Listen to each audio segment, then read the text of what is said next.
बिस्मिल्लाहिर्रहमानिर्रहीम।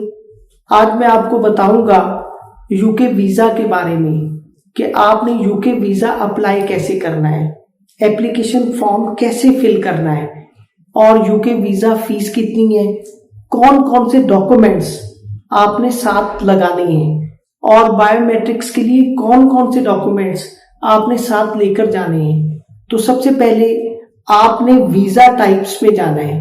Visa types में आपने ये मेंशन करना होता है कि आप किस कंट्री से अप्लाई कर रहे हो। उसके बाद आपने नेशनैलिटी देनी होती है। अगर आप पाकिस्तानी हैं तो देन पाकिस्तानी मेंशन करना होता है। उसके बाद अगर आपका कोई रिलेटिव बाहर रहता है तो आपने यस की ऑप्शन पे क्लिक करना है, अगर नहीं रहता तो नो की ऑप्शन पे क्लिक करना है।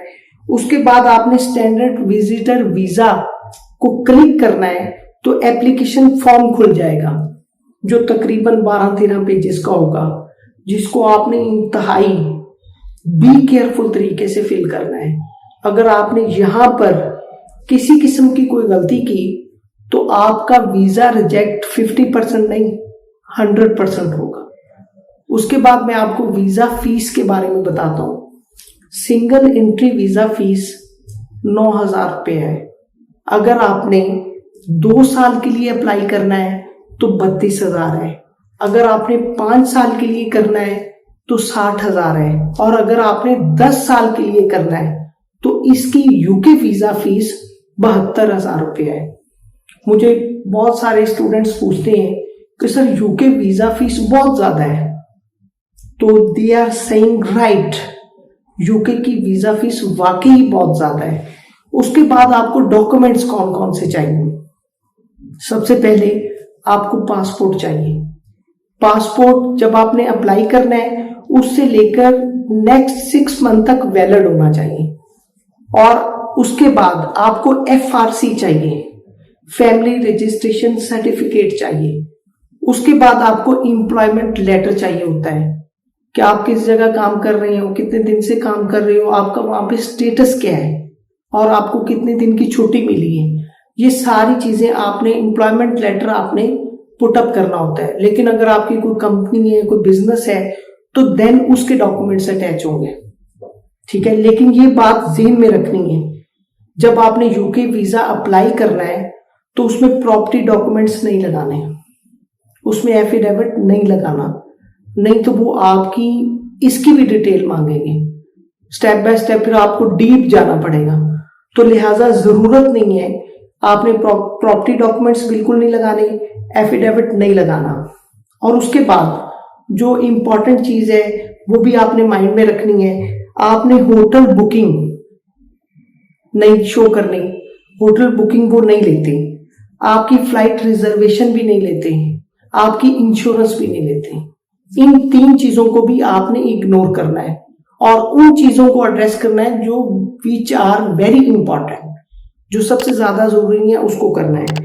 उसके बाद बायोमेट्रिक्स के लिए आपने कौन कौन से डॉक्यूमेंट्स साथ लेकर जाना जरूरी है। आपको एप्लीकेशन फॉर्म आपने साथ लेकर जाना है। उसके बाद वीजा फीस रिसीप्ट है वो आपने साथ लेकर जानी है। उसके बाद सारे सपोर्टिंग डॉक्यूमेंट्स वो आपने साथ लेकर जाना है।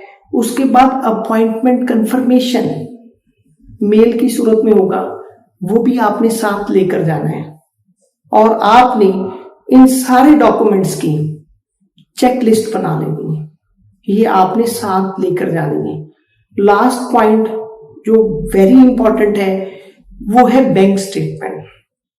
ज्यादा जो पाकिस्तानी अप्लाई करते हैं उनका वीजा जो रिजेक्ट होता है वो बैंक स्टेटमेंट की बेस पे रिजेक्ट होता है। और वो क्यों रिजेक्ट होता है, हम अपनी बैंक स्टेटमेंट जब अप्लाई करते हैं, जब उनको देते हैं, हमने उसको ऑर्गेनाइज नहीं किया होता। आपने, अगर आप सैलरी पर्सन हो तो आपने उसको इस तरीके से मैनेज करना है कि अगर आपके टूर के एक्सपेंस 4 लाख हैं तो आपकी बैंक स्टेटमेंट 10 लाख की होनी चाहिए। और अगर आपके टूर के एक्सपेंस 10 लाख हैं तो आपकी बैंक स्टेटमेंट 20 लाख की होनी चाहिए। ये नहीं कि आप एक्स्ट्रा अमाउंट की बैंक स्टेटमेंट बना लें और फिर वो आप वहां पर एक्सप्लेन भी कर ना पाए। तो बैंक स्टेटमेंट बनाते वक्त आपने इस चीज का ख्याल रखना है कि पूरी एक्सप्लेन हो, ताकि किसी किस्म का इसमें कंफ्यूजन ना हो। और अगर आप फर्स्ट टाइम वीजा अप्लाई कर रहे हो तो कोशिश करें कि जो आपका स्टे हो उनके डिफरेंट सिटीज में तो वो 1 और 2 वीक का हो, इससे ज्यादा का ना हो। देन आपके वीजा लगने के चांसेस ज्यादा होंगे। अगर आपका कोई क्वेश्चन है तो वो आप मुझसे कमेंट सेक्शन में कर सकते हैं। Khalid Mahmood signing out.